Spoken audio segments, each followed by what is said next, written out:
The rain tapped gently on the window during that ordinary early summer morning. I sat at the table, munching on a bowl of Cheerios, anticipating the breakfast Mom was preparing before starting my last week of the 5th grade. Dad, in his usual routine, readied himself for work. While I took a spoonful of cereal, I glanced at Mom and saw her gazing absently out the window. Her hand paused mid-cut with the tomatoes. "Mom?"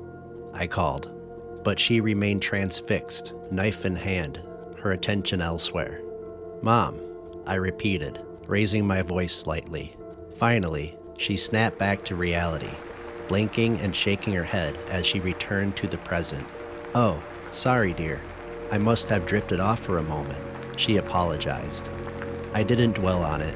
I understood that Mom led a hectic life, constantly juggling responsibilities. Between looking after me, Dad, and managing the household, she rarely had a moment to herself. After finishing our breakfast, we all went our separate ways. Upon arriving home later that afternoon, I was surprised to find the house not as neatly arranged as Mom typically kept it. "I'm home," I announced, but I was only met with silence.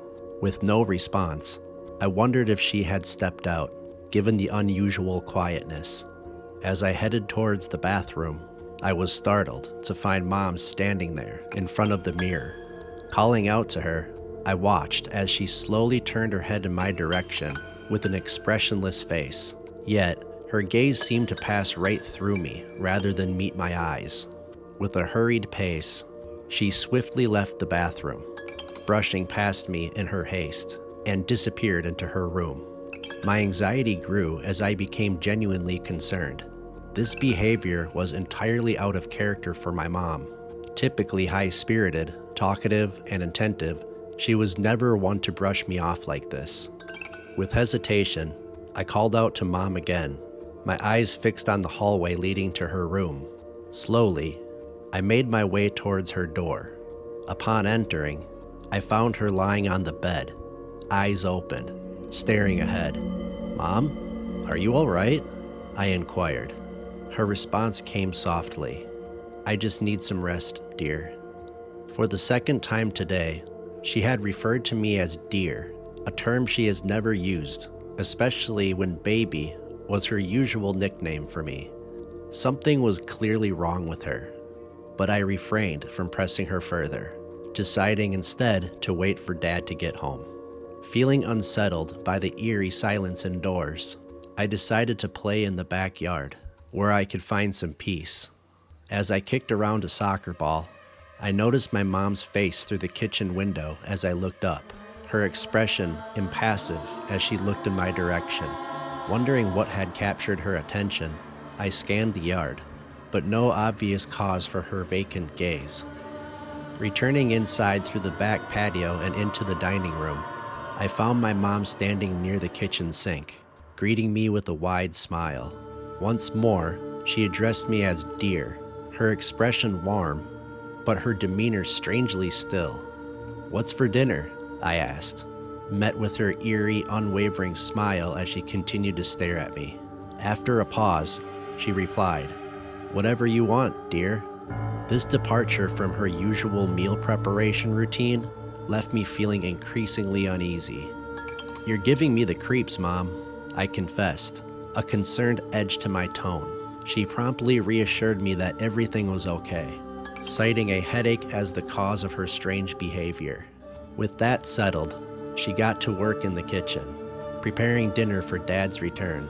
Taking the opportunity, I decided to catch a quick nap. As I gradually opened my eyes upon hearing the door close and Dad's arrival, I was startled to find Mom standing over me, her unsettling grin still in place, and a knife in her hand. "Dinner's ready," she declared before exiting the room. I exhaled deeply, relieved that the tension had passed. Entering the kitchen, where Mom and Dad were already waiting, I couldn't help but notice the chaotic mishmash of ingredients that passed for dinner. Dad's perplexed expression mirrored my own confusion as he voiced his concern, clearly noting Mom's odd behavior. "What on earth is all of this, Mary?"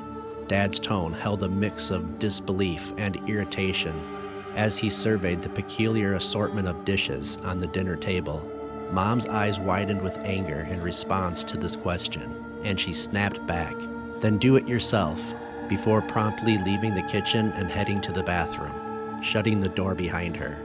"What's going on with her?" Dad turned to me for an explanation, and I explained that she had been acting oddly throughout the day. Agreeing to proceed with dinner and allow Mom some time to calm down, we attempted to put her attitude out of our minds. However, after a half hour had passed, with the bathroom door still shut, it was clear that her behavior was weighing heavily on both Dad and me. Eventually, Dad took it upon himself to go to the bathroom, knock, and ensure Mom was all right. Receiving no response, Dad's voice took on a note of concern. "Mary, I'm coming in," he announced softly as he cautiously pushed open the door. As the door swung open, I could discern Mom's reflection in the mirror. She stood there, unmoving, her gaze fixed upon her own reflection, still clutching the knife in her hand. It was then that I noticed she appeared to be bleeding. As Dad noticed her bleeding, he instinctively reached out to help. However, to my absolute horror, Mom let out a scream and swung the knife at him. "Go away," she shouted, her voice filled with desperation. I stood frozen in shock, tears streaming down my face, as Dad attempted to restrain Mom, only to be met with a few slashes from the knife before managing to subdue her. The room descended into chaos, leaving me feeling completely paralyzed by the horrifying scene unfolding before me. Despite my fear, I watched as Dad and Mom continued their struggle, the situation growing increasingly bloody. Fortunately, Dad succeeded in disarming Mom, prompting me to quickly retrieve the knife. However, as I glanced at Mom, her furious stare bore into me, intensifying the sense of dread coursing through me. "Chris, go call for help." Dad's urgent shout pierced through the chaos as he continued to grapple with Mom in her frenzied state. Her screams filled the air once again as I rushed towards the phone, my heart pounding with fear. With trembling hands, I grabbed the phone, dialed 911, and anxiously waited for the operator, my gaze fixed on the harrowing struggle before me, still engulfed in a state of panicked tears. As I held the phone to my ear, anticipating a dial tone, there was only silence. Suddenly, the lights in the house began to flicker erratically, adding to the mayhem. Mom's shout of "No!" echoed through the turmoil as Dad struggled to maintain restraint, only to collapse under the strain. In the commotion, Mom collided with and shattered the bathroom mirror.